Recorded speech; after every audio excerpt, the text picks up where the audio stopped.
and she certainly didn't know that saving his son was the most dangerous thing she could have ever done.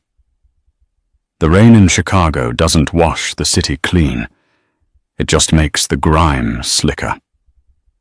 It was 3:17 a.m. on a Tuesday.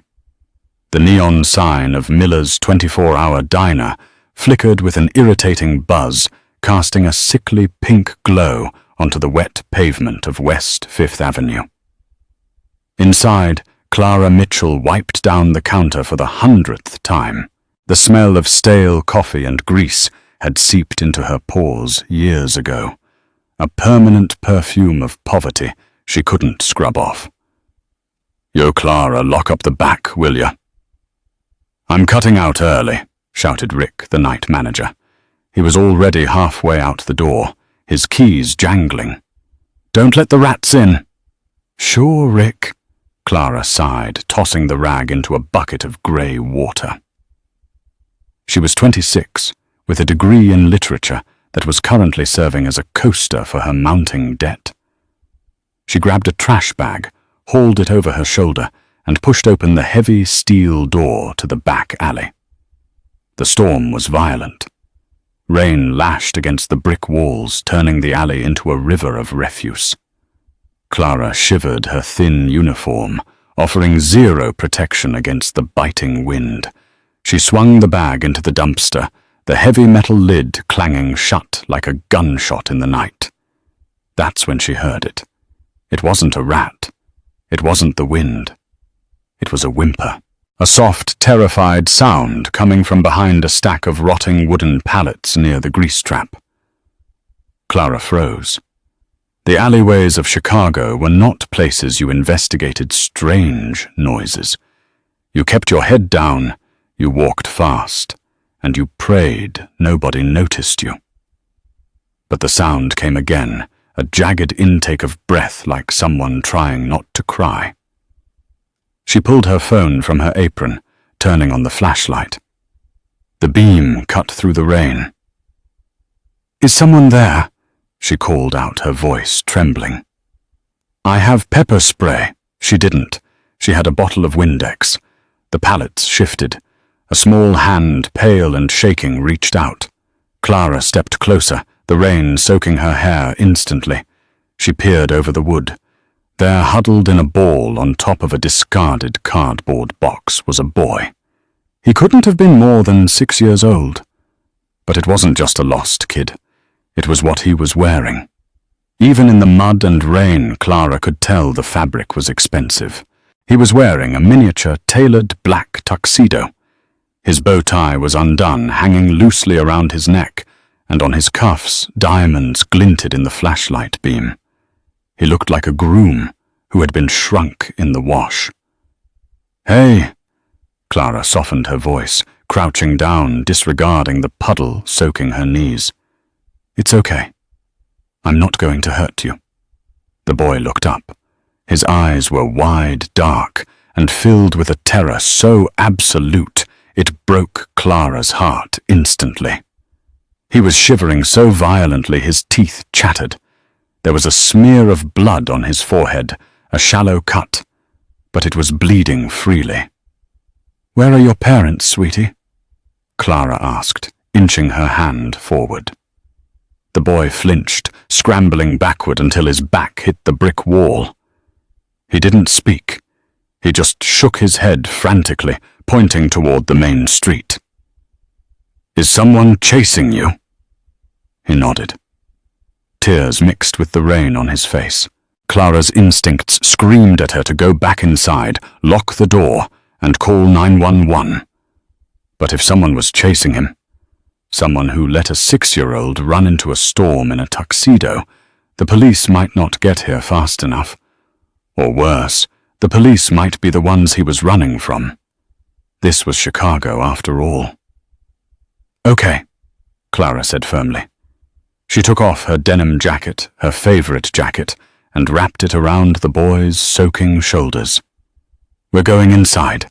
It's warm and I have pie. Do you like cherry pie?" The mention of food seemed to break his trance. He hesitated, then allowed Clara to scoop him up. He was shockingly light like a bird. She bolted back into the diner, slamming the steel door and throwing the deadbolt, the chain, and the floor latch. Her heart was hammering against her ribs. She brought him to the staff break room, a tiny closet with a heater. She sat him on a crate and grabbed a first aid kit and a clean towel. "I'm Clara," she said gently, dabbing the blood from his forehead. "What's your name?"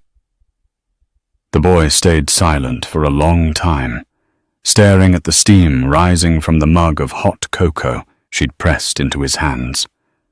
Finally, he whispered, his voice hoarse. "Constance. Nice to meet you, Constance. We need to call your mum or dad." At the word dad, Constance dropped the mug. It shattered on the floor, hot chocolate splashing everywhere. He grabbed Clara's arm, his grip surprisingly strong, his nails digging into her skin. "No," he screamed, his eyes wild. "No call." "Bad men. The bad men are with the phones." Okay, Constance, calm down." Clara hushed him, hugging him as he sobbed. "No phones. Just us. You're safe here." She held him until his sobbing turned into exhausted, ragged breathing. He fell asleep right there in her arms, smelling of rain and expensive cologne. Clara looked at the shattered mug and the sleeping boy. She noticed something she had missed in the alley. Embroidered on the inside lining of his tuxedo jacket, visible now that it had slipped off his shoulder, was a crest. A silver hawk holding a rose. Clara felt a chill that had nothing to do with the wet clothes. She recognized that crest. She'd seen it on the news, usually accompanied by headlines about RICO cases, racketeering, and bodies found in the Chicago River. It was the Valenti crest. She hadn't just saved a lost kid. She had possession of the heir to the Valenti crime family. And the door to the diner rattled. The rattling wasn't polite. It was the sound of someone testing the structural integrity of the steel. Clara killed the lights in the break room. "Constance," she whispered, shaking the boy gently. "Constance, wake up. We need to hide." The boy woke up instantly, his eyes snapping open with a soldier's alertness that no child should possess. "Is it them?" he whispered. "I don't know." Clara shoved him into the bottom of the supply closet behind stacks of flour sacks. "Stay there. Don't make a sound, no matter what you hear. Promise me." He nodded, curling into a ball. Clara stepped out into the main dining area. The diner was dark, save for the streetlights outside. Through the front glass windows, she saw them. 3 black Cadillac Escalades were idling at the curb, blocking the entire street. They didn't have plates. The rain slicked off their black paint like oil. Men were getting out. Not police officers, not customers. These men moved with military precision, wearing dark raincoats. They carried things that looked very much like submachine guns tucked under their coats. The front door chimed. They hadn't broken the lock. They had picked it. In 3 seconds. Clara stood behind the counter, her hand gripping the handle of a bread knife she had hidden under a menu. It felt pathetic. A bread knife against an army. The door swung open. The wind howled in, followed by 4 men. They fanned out instantly, checking the booths, checking the corners. Then a 5th man entered. The air in the diner seemed to drop 10 degrees. He was tall, well over 6 feet, with broad shoulders that filled out a charcoal grey suit that probably cost more than the diner building itself. He wore a long black trench coat unbuttoned. His hair was dark, slicked back from a face that was devastatingly handsome, but ruined by the sheer violence in his eyes. He didn't look like a thug. He looked like a king who had just arrived to burn down a village. This was Dominic Valenti, the capo dei capi, the man the FBI had been trying to pin down for a decade. He walked straight to the counter. He didn't look around. He knew exactly who was in charge. He stopped 3 feet from Clara. His eyes were the color of cold steel. "Where is he?" His voice was low, a baritone rumble that vibrated in Clara's chest. Clara swallowed hard, her throat dry. "We're closed. You can't be in here." Dominic didn't blink. He placed a hand on the counter. On his pinky finger, a silver ring flashed the same hawk crest. "I am not going to ask you twice," Dominic said. "My son. The tracker in his watch died 20 feet from this building. If you have touched a hair on his head, I will dismantle you piece by piece." One of the men behind him stepped forward, racking the slide of a pistol. "Boss, let me handle her." Dominic held up a hand. "Wait." He leaned in closer to Clara. "You're trembling, miss." He glanced at her name tag. "Clara, are you trembling because you're guilty or because you're smart?" I found him in the alley," Clara stammered, deciding that lying to this man was a suicide mission. "He was cold. I brought him inside." "Is he alive?" The crack in Dominic's voice was microscopic, but it was there, a flicker of humanity in the monster. "Yes, he's safe. He's hiding. Bring him to me." "He's terrified," Clara snapped, finding a sudden surge of courage. "He thinks bad men are chasing him.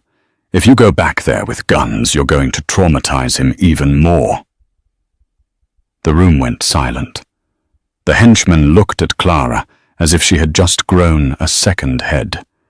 Nobody spoke to Dominic Valenti like that. Dominic stared at her. For a second, Clara thought he was going to reach across the counter and snap her neck. Instead, his eyes narrowed, calculating. "Everyone out," Dominic ordered, not breaking eye contact with Clara. "But boss," the henchman started. "Out!" Dominic roared. The sound was terrifying. The men scrambled out the door into the rain. Dominic turned back to Clara, his chest heaving slightly. He took a deep breath, smoothing his tie. He placed his gun on the counter, sliding it away from him. "No guns," he said, his voice controlled again. "Take me to my son." Clara hesitated, then nodded. She led him to the back, past the grill to the supply closet. She opened the door. "Constance," she whispered. "It's okay." Constance peeked out from behind the flower. When he saw Dominic, he didn't run. He didn't scream. "Papa!" Dominic Valenti. The butcher of Chicago dropped to his knees in the dirty break room floor. He didn't care about his Italian suit. He opened his arms. "Constance! Dio mio, Constance!" The boy launched himself into his father's arms. Dominic buried his face in the boy's neck, holding him so tight, Clara thought he might crush him. She saw Dominic's shoulders shaking. The most feared man in the city was crying. Clara looked away, feeling like an intruder on a private moment. She started to back out of the room. "Wait!" Dominic's voice stopped her. He stood up, lifting Constance effortlessly in one arm. He wiped his face with a handkerchief, the mask of the cold mob boss sliding back into place instantly. But his eyes were different when he looked at her now. They weren't cold anymore. They were intense. Burning. "You saved him," Dominic said. It wasn't a question. "I just gave him hot chocolate," Clara mumbled. "You took him off the street. You hid him. And you stood up to me." Dominic stepped closer, towering over her. The smell of rain, expensive leather, and gunpowder filled her senses. "Do you know who I am, Clara? I watch the news. You're Valenti. Then you know I owe debts, and I pay them. You don't owe me anything. Just take him and go. Please. Dominic studied her face, his gaze lingering on her tired eyes, her messy hair the fraying collar of her uniform. The Moretti family took him, Dominic said, his voice dropping to a dangerous whisper. They snatched him from his school. He escaped from their trunk. They are hunting him right now. If they had found him in that alley before you did... He trailed off, his jaw tightening. Well, they didn't, Clara said. No, they didn't. Dominic reached into his jacket pocket. Clara flinched, expecting a weapon. Instead, he pulled out a thick stack of cash. It must have been $10,000. He tossed it onto the crate. Thank you, Mr. Valenti, but I can't take that. Dominic paused. Nobody refuses my money. I do. I helped a kid. I didn't do it for a payday. Dominic smirked. It was a dark, dangerous smile that made Clara's stomach do a flip. Proud. I like that. But you have a problem, Clara. What problem? The Morettis know he escaped in this sector. They will come looking. They will question everyone on this block, and when they find out a pretty waitress was working the night shift... He stepped closer, invading her personal space. You are a loose end now, and the Morettis cut loose ends. Clara felt the blood drain from her face. What are you saying? I'm saying you can't stay here. You're coming with us. Excuse me. I have a shift tomorrow. I have a cat. I have a life.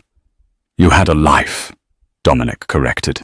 He reached out and gently touched a strand of hair falling over her face. His fingers were rough, calloused, but his touch was surprisingly gentle. Now you have a target on your back. Grab your coat, Clara. You're under my protection now. I'm not going anywhere with you. Dominic sighed, looking at Constance. Constance, tell the nice lady to get her coat. Constance, resting his head on his father's shoulder, looked at Clara with big, sleepy eyes. Please, Clara. My house has a big gate.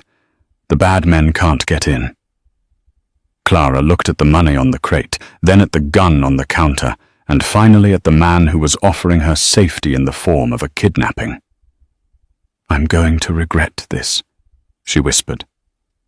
Probably, Dominic replied, guiding her toward the back door with a hand on the small of her back. But at least you'll be alive to regret it. As they stepped out into the rain, the wall of black SUVs waited. Dominic opened the door for her. Clara Mitchell got into the car, and just like that, the waitress from Fifth Avenue ceased to exist. She was now the property of the Valenti syndicate. The drive took 40 minutes. They left the city limits, the streetlights fading into the darkness of the heavy forest preserves north of Chicago. The rain hadn't stopped. It drummed a relentless rhythm on the roof of the armored SUV. Inside, the silence was suffocating. Constance had fallen back asleep, his head resting heavily on Clara's lap. Dominic sat across from her, scrolling through a tablet, his face illuminated by the blue light. He was making calls, speaking in rapid-fire Italian that sounded more like growling than a language. Clara stared out the window, watching the trees blur by. She felt a phantom vibration in her pocket and reached for her phone only to remember Dominic's head of security, a man named Silas, who looked like he chewed gravel for breakfast, had confiscated it the moment she got in the car. We are approaching the gate, the driver announced. The vehicle slowed. Clara saw massive iron gates rising out of the mist, flanked by stone walls that looked high enough to keep out a medieval army. Cameras with red, blinking eyes swiveled to track them. The gates groaned open, and the convoy swept up a winding driveway lined with ancient oaks. The Valenti estate wasn't a house. It was a fortress disguised as a mansion. It was a sprawling Gothic revival structure made of grey stone with gargoyles perched on the eaves, staring down judgingly as the cars pulled up to the main entrance. "Leave the boy," Dominic said, pocketing his tablet as the car stopped. "Silas will carry him up." "He's gripping my shirt," Clara whispered. Constance's fist was indeed bunched tightly in the fabric of her uniform. Dominic leaned forward. The space between them vanished. He reached out his hand, brushing Clara's thigh, as he gently pried his son's fingers loose. The contact sent a jolt of electricity through her that she absolutely did not want to feel. He was a criminal, a murderer, and he smelled like sandalwood and danger. "Come," Dominic ordered. The moment Clara stepped out of the car, the reality of her situation hit her. Dozens of men were patrolling the grounds. Dogs, massive Rottweilers, were straining against leashes near the perimeter. They entered the foyer. It was breathtakingly cold. Black marble floors, crystal chandeliers that looked like frozen waterfalls, and art that belonged in a museum. But there were no family photos, no warmth. "Silas, take Constance to his room. Put a guard on the door. No one enters but me," Dominic commanded. Silas, a giant of a man with a scar running through his left eyebrow, nodded and carried the sleeping boy up the grand staircase. "And now for you?" Dominic turned to Clara. Before he could continue, a door to the right slammed open. A man stormed out. He was younger than Dominic, perhaps in his late 20s, with slicked-back blonde hair and a suit that was too loud, too flashy. He had a glass of scotch in one hand and a cigarette in the other. This was Marco Dominic's younger brother and underboss. "Dom, where the hell have you been?" Marco shouted his words, slurring slightly. "The Morettis hit the shipping yards. We lost 3 containers. And who is this?" He gestured to Clara with his cigarette ash. "The nanny. She's a guest," Dominic said, his voice dropping to that dangerous, icy tone. "She saved Constance." Marco scoffed, walking a circle around Clara, looking her up and down with open disdain. "She looks like she scrubbed a toilet 10 minutes ago. You brought a civilian here to the safe house. Are you insane? She's probably wired." "She is not wired, Marco. She is under my protection. She's a liability." Marco threw his hands up, sloshing scotch onto the marble. "The Morettis are out for blood." "Dominic, they broke the truce, and you're playing house with a stray cat you found in the rain."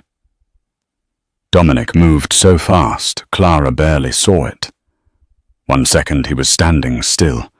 The next he had Marco pinned against the wall, his forearm pressing against his brother's throat. The scotch glass shattered on the floor. "Constance is alive because of her." Dominic snarled, his face inches from Marco's. "If I hear you speak one more word of disrespect, I will cut out your tongue. Do you understand?" Marco choked his face, turning red. He tapped Dominic's arm in surrender. Dominic released him, stepping back and straightening his cuffs. Marco gasped for air, rubbing his throat. He shot a look of pure, unadulterated hatred at Clara. "Welcome to the family, sweetheart," he rasped, then turned and stormed off. Clara stood frozen. She realized then that the danger wasn't just outside the walls. It was inside, too. "Ignore him," Dominic said, as if he hadn't just choked his brother. "He drinks too much." "Mr. Valenti," Clara said, her voice shaking. "I can't stay here. That man hates me. You have people with guns everywhere. I'm just a waitress. I have rent to pay. I have a cat named Muffin who needs to be fed." Dominic looked at her. For the first time, he looked exhausted. The adrenaline of the rescue was fading, revealing a man carrying the weight of an empire. "Your rent is paid," he said simply.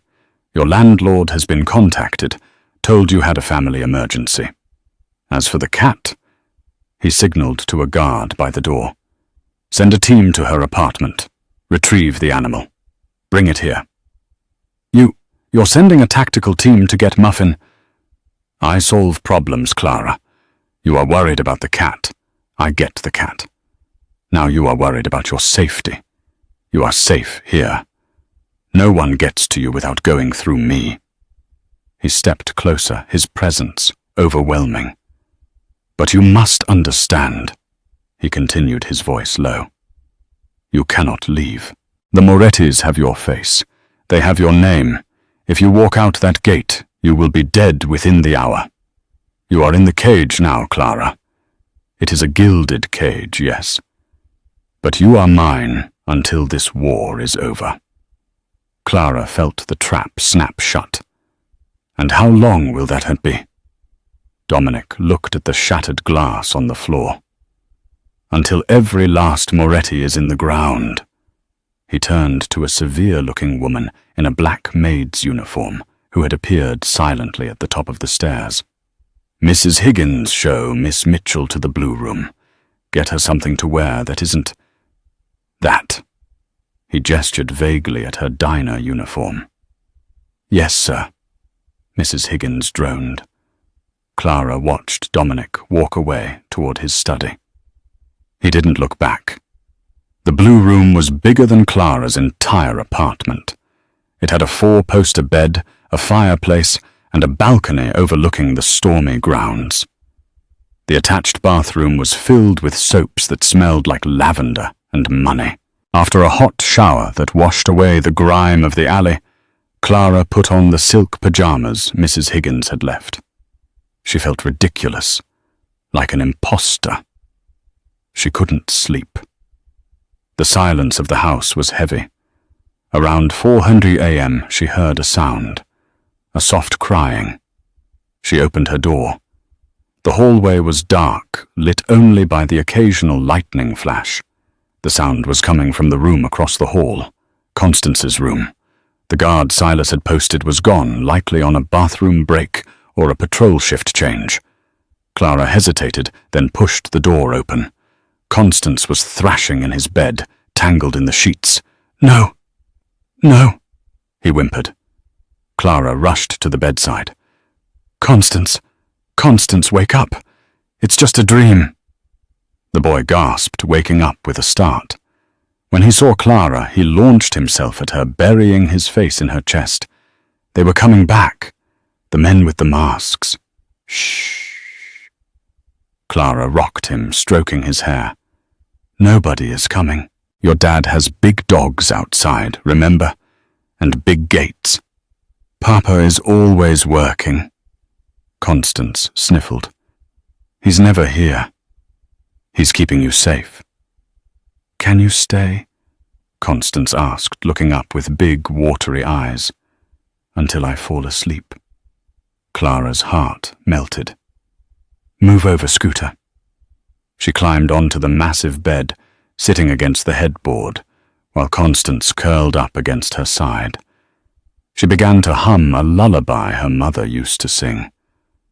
Slowly, Constance's breathing evened out. She didn't hear the door creak open. Dominic stood in the doorway. He had taken off his jacket and tie. His white shirt was unbuttoned at the top, revealing a tattoo of a cross on his chest. He held a glass of whiskey. He stopped dead when he saw them, the waitress looking like an angel in blue silk holding his son. The room was peaceful for the first time in years. Clara looked up and met his gaze. She expected him to be angry that she had entered the room. Instead, Dominic leaned against the doorframe, watching them with an expression she couldn't quite place. It was hunger mixed with pain. "He never sleeps through the night," Dominic whispered, afraid to break the spell. "He just needed to know someone was there," Clara whispered back. Dominic walked into the room. He sat in the armchair in the corner, nursing his drink. "Keep doing what you're doing. I'll stay watch." "You don't trust me." "I don't trust anyone," Dominic replied, his eyes closing briefly. "But he trusts you, and that is enough for tonight." Clara watched him in the dim light. He looked less like a monster and more like a man guarding the only thing he loved. She realized then that Dominic Valenti was dangerous, yes, but he was also fiercely, terrifyingly loyal, and that realization was more dangerous to her heart than any gun.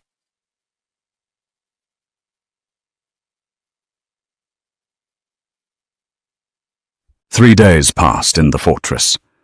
To Clara's surprise, the tactical team actually retrieved Muffin. The fat tabby cat was currently living better than most humans, eating fresh salmon prepared by the estate's chef and sleeping on a velvet pillow in Clara's room. Life in the Valenti estate was a bizarre mix of luxury and high-stress prison. Clara wasn't allowed past the garden walls. She had no phone, no internet, and her only company was Constance, who shadowed her everywhere, and Mrs. Higgins, who had the personality of a wet sponge. Dominic was a ghost. He spent his time in the West Wing, where the business was conducted. Men in suits came and went. Sometimes Clara heard shouting. Sometimes she saw men leaving with bandages. The war with the Morettis was escalating. On the fourth afternoon, Clara was in the library reading a story to Constance when the boredom finally snapped. "I need water," she told Constance. "Stay here and color the dragon, okay?" She walked to the kitchen. To get there, she had to pass the corridor leading to Dominic's study. As she approached, she heard voices. Angry voices. "Insanity, Dominic. They are hitting the distribution centers. We are losing millions a day. It was Marco. We hold the line." Dominic's voice was calm, steady. "We do not strike back yet. We wait for them to overextend. Wait, while they butcher our men. You've gone soft. Ever since that waitress came here, you've been distracted. Careful, Marco. I'm telling you she's bad luck, or worse. How did she find Constance, huh? In a city of 3 million people, she just happens to find the heir to the Valenti throne. You don't think that's convenient?" Clara froze. Her heart pounded. "Silas vetted her," Dominic said. "She's clean. She has debt, a dead-end job, and no connections. Everyone has a price, brother. Maybe the Morettis paid off her debt. Maybe she's the one telling them where our trucks are. Get out. Dom, get out!" The door to the study flew open. Clara didn't have time to hide. Marco stepped out, his face flushed with rage. He saw Clara standing there holding a glass of water. He stopped. A cruel, predatory smile spread across his face. He walked up to her, invading her space until she could smell the stale tobacco on his breath. "Eavesdropping," he whispered. "That's a dangerous habit, sweetheart. People get shot for knowing too much." "I was just getting water," Clara said, holding her ground, though her hands shook. "Enjoy it," Marco sneered. "You won't be here long, one way or another." He pushed past her deliberately, bumping her shoulder hard enough to make her stumble. Clara watched him go. A chill went down her spine. It wasn't just his anger. It was the way he looked at her like he knew something she didn't. Later that evening, the storm returned with a vengeance. Thunder shook the foundations of the house. Dinner was a silent affair. Dominic sat at the head of the table, Clara to his right, Constance to his left. Marco was absent. "Where is your brother?" Clara asked, trying to break the tension. "Out," Dominic said, cutting his steak with surgical precision. "Handling a problem." "He thinks I'm a spy," Clara blurted out. Dominic paused. He looked at her, his dark eyes unreadable. "Marco sees shadows everywhere. It keeps him alive. But he knows my orders. You are off limits. He scares me, Dominic. Dominic set his knife down. He reached across the table, covering her hand with his. His skin was warm, rough. As long as you are in this house, you are untouchable. I give you my word. Boom! The explosion wasn't thunder.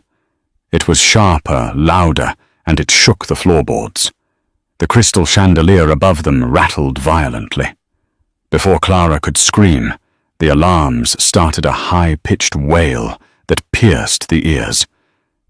"Get down!" Dominic roared. He flipped the heavy oak table on its side with inhuman strength, grabbing Constance and shoving him behind it. He pulled Clara down next to him, drawing a handgun from a holster beneath his jacket in one fluid motion. "What is happening?" Clara screamed, clutching Constance, who was crying. "Breach!" Dominic said, his face transforming. The sophisticated businessman was gone. The killer was back. They blew the main gate. Who? Moretti. Gunfire erupted from the front hallway. Automatic weapons. It sounded like a war zone. "Silas!" Dominic yelled into his lapel microphone. "Report. Perimeter breached. They have a truck. They rammed the foyer. Heavy resistance. We have static. Inside. There's someone inside." Dominic cursed in Italian. He looked at Clara. "Listen to me. Take Constance. Go to the library. There is a panel behind the bookshelf, 3rd row from the bottom. Push the book with the blue spine. It opens a panic room. Go inside and lock it. Do not open it for anyone but me. Not even Marco. Do you understand? I'm not leaving you. Go!" Dominic shoved her toward the servants' entrance. "I will buy you time." Clara grabbed Constance's hand. "Run, baby, run." They sprinted through the kitchen. The staff was gone, hiding or dead. She didn't know. They burst into the hallway leading to the library. Glass shattered everywhere. Bullets chewed up the drywall inches from Clara's head. She ducked, dragging Constance along the floor. She saw men in black tactical gear with red bandanas, the Moretti colors swarming the main staircase. Dominic was there, standing behind a marble pillar, firing with deadly accuracy. He took down 2 men with 2 shots, but they were advancing. Clara reached the library doors. She shoved them open and slammed them shut, locking the heavy deadbolt. The book, she muttered, scanning the shelves frantically. "Blue spine." "There," Constance pointed.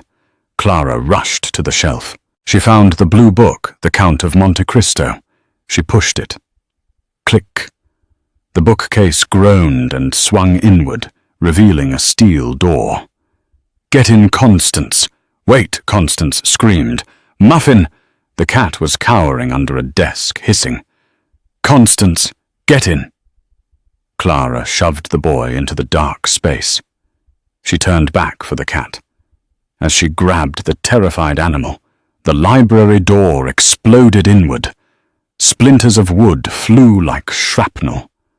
Clara fell back, clutching the cat. A man stepped through the wreckage of the door. He wasn't wearing a mask. He was wearing a loud suit. It was Marco. He held a silenced pistol. He looked at Clara, and then at the open panic room door, where Constance was visible, trembling in the dark. "Marco?" Clara gasped. "Help us. They're in the house." Marco didn't lower his gun. He smiled, but it didn't reach his eyes. "I know they're in the house, Clara. I opened the back door for them." Clara's blood turned to ice. You're the traitor." "Traitor is such an ugly word," Marco said, walking closer. "I'm a visionary. Dominic is running this family into the ground with his codes and his honor. The Morettis offered me the city. All I have to do is hand them the boy." He raised the gun, aiming it directly at Constance. "No!" Clara screamed. She didn't think. She didn't have a weapon. She had a 10-pound angry cat. Clara hurled Muffin directly at Marco's face. The cat, already terrified, latched onto Marco's face with all 4 sets of claws, screeching like a banshee. "Ah, get it off!" Marco screamed, firing blindly. The bullet went whooled, shattering a globe. He stumbled back, clawing at the animal. Clara scrambled to her feet. She grabbed the heaviest thing she could reach, a bronze bust of Julius Caesar, and swung it with every ounce of hysterical strength she possessed. Crack! The bronze hit Marco's temple. He dropped like a stone, the gun skittering across the floor. Muffin darted into the panic room. Clara stood over Marco, chest heaving. He was unconscious, bleeding. She grabbed the gun. Her hands were shaking so hard, she almost dropped it. She backed into the panic room, grabbed the handle, and pulled the heavy bookcase shut, just as she heard more footsteps entering the library. She locked the internal bolts. They were sealed in. "Clara," Constance whispered in the pitch black. "I'm here, Constance," she whispered, pulling him into her lap. She gripped the gun in one hand and held the boy with the other. Outside the steel door, she heard men shouting. "Marco is down." "Where is the kid?" "The wall. It's a hidden door." "Blow it." Clara squeezed her eyes shut. "Dominic, please." Then, muffled through the thick walls, she heard a sound she never thought she'd be happy to hear. The roar of a shotgun, and the voice of the devil himself. "No one touches my son." The gunfire outside the panic room intensified a cacophony of violence. It lasted for 5 minutes, then silence. Clara held her breath. A heavy knock on the steel door. 3 slow taps. "Clara." Dominic's voice. It was ragged, breathless. "Open the door." Clara hesitated. What color is the book?" "Blue," Dominic replied. "Monte Cristo.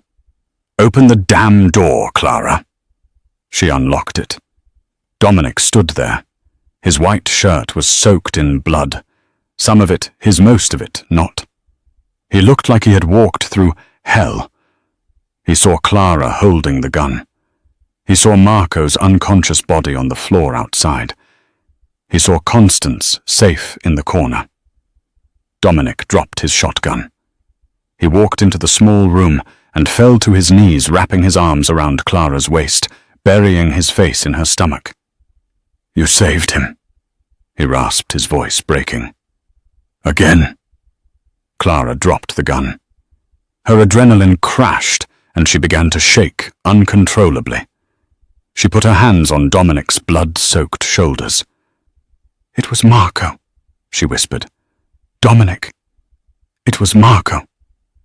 Dominic looked up. His eyes were hard, but filled with a terrible sorrow. "I know." Silas found his phone. He stood up, pulling Clara and Constance to their feet. "Come.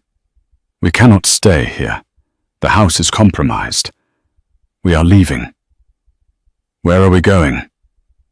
Dominic looked at her, and for the first time, Clara saw something akin to love in his eyes. Not safe, gentle love, but a fierce, burning possession. "To the only place they won't look," Dominic said. "We are going to war, Clara, and you are going to be my queen." The safe house was not a house. It was the penthouse floor of the Obsidian Tower, a 70-story needle of glass and steel overlooking the Chicago River. It was cold, modern, and completely soulless, a stark contrast to the Gothic history of the estate. But it was secure. The elevator required a retinal scan. The windows were bulletproof, and Silas had stationed a small army in the lobby. It was 2:30 a.m. The adrenaline of the escape had faded, replaced by a bone-deep exhaustion. Constance was finally asleep in the master bedroom guarded by 2 men. In the living room, the only light came from the city skyline below, casting long, shifting shadows across the floor. Dominic sat on the edge of a leather sofa. His shirt removed a towel pressed to his left shoulder. A bullet had grazed him during the escape, a flesh wound, but it was deep and bleeding sluggishly. Clara walked in, carrying a first aid kit she had found in the bathroom. She had washed the blood off her hands, but she could still smell the copper tang of the library. "Let me do it," she said, her voice quiet but steady. Dominic looked up. His eyes were dark, rimmed with fatigue. "I can handle it. I've had worse." "I know you have, but you're shaking." He didn't argue. He was shaking not from fear, but from the crash of adrenaline and the rage of betrayal. He moved the towel aside. The wound was only a jagged tear through the muscle. Clara knelt between his legs on the floor, opening the kit. She poured antiseptic over the wound. Dominic didn't flinch. He didn't even make a sound. He just watched her face as she worked. "You killed him," Dominic said suddenly. Clara's hands froze. "Marco, is he?" "No. But he will never wake up. The doctors say the blow to the temple caused a massive hemorrhage. He is on a ventilator in the estate's medical wing. He is a vegetable." Clara swallowed hard, fighting back a wave of nausea. I didn't mean to." "He was going to kill my son, Clara." Dominic reached out his hand, cupping her chin, forcing her to look at him. His touch was electric. "You didn't kill a man. You put down a rabid dog. You saved Constance. You saved me." "I was terrified," she whispered, her eyes filling with tears. "I'm just a waitress, Dominic. I serve coffee. I don't hit people with statues. I don't run from gunfire." "You are not just a waitress anymore." His thumb brushed away a tear falling down her cheek. "You have the heart of a lioness. I saw you tonight. You didn't run.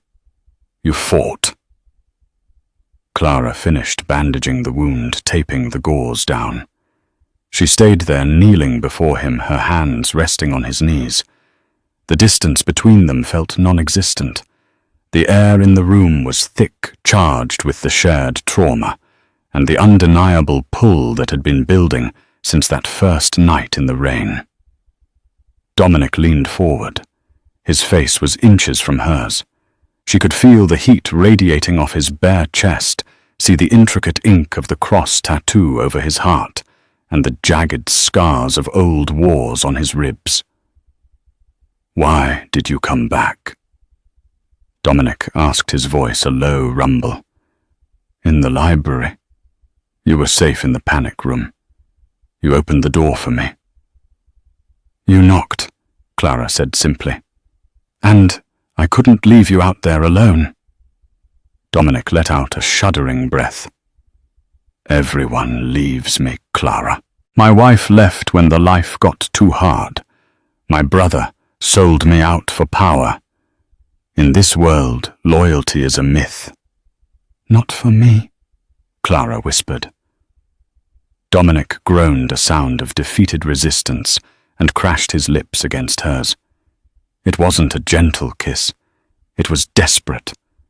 It was the taste of whiskey and blood and survival. Dominic's hands tangled in her hair, pulling her closer, as if he wanted to merge her very soul with his. Clara rose to her knees, wrapping her arms around his neck, pulling him down. For a man who dealt in death, his touch was overwhelmingly alive. He kissed her like he was drowning, and she was the only air left in the universe. He pulled back, resting his forehead against hers, both of them gasping for breath. "I cannot promise you a happy ending, Clara," he rasped. "I am a bad man. I have done terrible things, and this war..." It is not over. I know, Clara said, tracing the line of his jaw. But I'm not going anywhere. You said I was in the cage now, remember? Dominic let out a dark, dry chuckle. The cage is open. You can leave. I will give you a plane ticket and money, a new identity. You can go to Paris. Tonight. Clara looked at him. She thought about her lonely apartment, the bills, the endless shifts at the diner. Then she looked at the man who had torn the world apart to save his son. The man who looked at her with such raw, unguarded intensity. I don't speak French, Clara said. Dominic stared at her for a long moment. Then he pulled her onto the sofa beside him, wrapping his good arm around her, burying his face in her neck. Then you stay, he whispered into her skin. God help you, you stay. They fell asleep like that, tangled together on the leather sofa, while the city lights burned below them.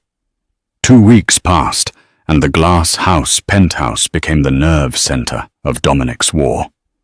He scorched the earth, dismantling the Moretti empire, piece by piece.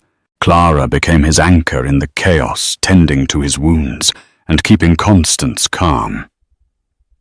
But the silence from Don Salvatore Moretti was deafening. He's planning something. Dominic paced the living room one evening.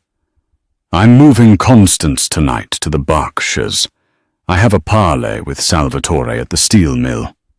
It's a trap, Dominic, Clara pleaded, gripping his arm. I know! He adjusted his cufflinks, looking every bit the lethal kingpin. But it draws him out. Stay here with Silas until the helicopter arrives. I promise to come back to you.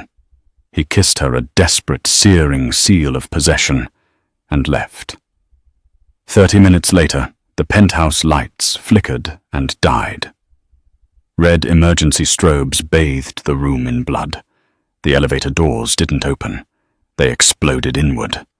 Gunfire erupted in the foyer, silencing Silas and the guards instantly.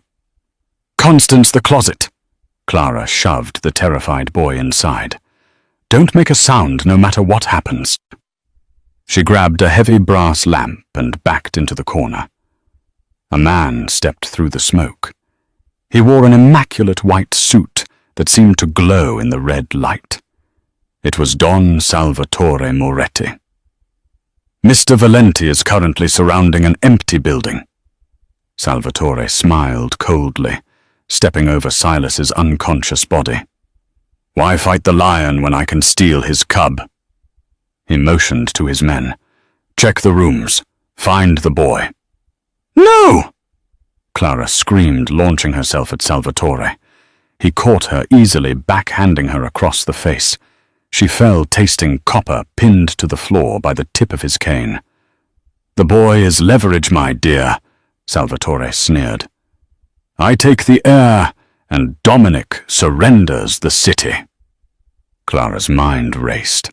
If they took Constance, Dominic would burn the world down, but Constance might die in the crossfire. She had to become the target. Take me instead, she gasped. I'm worth more. You are just a mistress. I'm pregnant, she lied, the words spilling out in a desperate rush. I'm carrying his child, another heir. Salvatore paused, his eyes narrowing. If you take Constance, Dominic will just kill you, Clara hissed. But if you take the woman he loves and his unborn child, he will kneel. He will give you everything. Salvatore weighed the options. A compelling argument. Kidnapping a girlfriend is just business. He signaled his men. Grab her. Leave the boy. They zip-tied her wrists. As they dragged her to the service elevator, Salvatore called out to the empty room. Tell Dominic if he wants his queen back. Come to the old slaughterhouse. Midnight. Clara looked back at the closet one last time, praying her lie would buy enough time for Dominic to save them all. Dominic stood in the hollow silence of the steel mill, realizing too late that the meeting was a diversion. His phone buzzed. "Papa!" Constance's terrified whisper froze Dominic's heart. The bad man took Clara. She told him to take her. She said she was pregnant, so he wouldn't take me. Pure glacial rage flooded Dominic's veins. Salvatore hadn't just broken the truce. He had signed his death warrant. Dominic loaded his rifle, his eyes dead and cold. "Kill everyone," he ordered his men. "Leave Salvatore to me." At the abandoned slaughterhouse, Clara sat bound to a chair, her face bruised. Salvatore checked his watch, smiling cruelly. "He isn't coming, my dear. You sacrificed yourself for nothing." Suddenly the power cut. Darkness swallowed the room. Then the main doors exploded inward as an armored truck rammed the entrance. Gunfire erupted a deafening symphony of chaos. Dominic descended from the catwalks like a shadow, his knife flashing in the strobe light muzzle flashes. He slashed Clara's bonds in one fluid motion. "Get behind me!" Salvatore emerged from the gloom, firing a heavy revolver. A bullet struck Dominic's Kevlar vest, staggering him. But pain was irrelevant now, roaring like a wounded lion. Dominic charged, tackling the old Don into a pile of rusted chains. He slammed Salvatore against a concrete pillar, his hands closing around the man's throat. "She carries your heir!" Salvatore wheezed, blood bubbling on his lips. "Killing me won't save the bastard child." Dominic froze his knife, hovering inches from Salvatore's chest. He looked at Clara, confusion warring with adrenaline in his dark eyes. "I lied," Clara screamed, stepping over the debris of the battle. "I lied to save Constance. There is no baby." Salvatore's eyes widened the realization that a simple waitress had outmaneuvered a crime lord. You lying! She outsmarted you." Dominic whispered, a terrifying smile gracing his blood-spattered face. "Goodbye, Salvatore." He drove the knife home, ending the war instantly. Silence fell over the kill floor. Dominic stood up, breathing heavily, and stumbled toward Clara. She ran to him, crashing into his chest. He held her so tight, she could barely breathe, burying his face in her hair. "I thought I lost you," he rasped, his voice breaking. "When Constance called, I died, Clara." "I'm here," she sobbed, kissing his battered hands. "I'm right here. You lied." He pulled back, searching her gaze intensely. "About the baby. It was the only way to make him leave Constance." Dominic let out a hysterical, relieved laugh. He kissed her fiercely, sealing a promise of forever. "You are absolutely insane," he murmured against her lips, "and you are the only thing I cannot live without. Let's go home." From a rainy alleyway to the Italian coast, Clara and Dominic proved that love isn't just about soft moments, it's about who you're willing to bleed for. Clara didn't just save a boy that night. She saved the soul of a man who thought he was beyond redemption.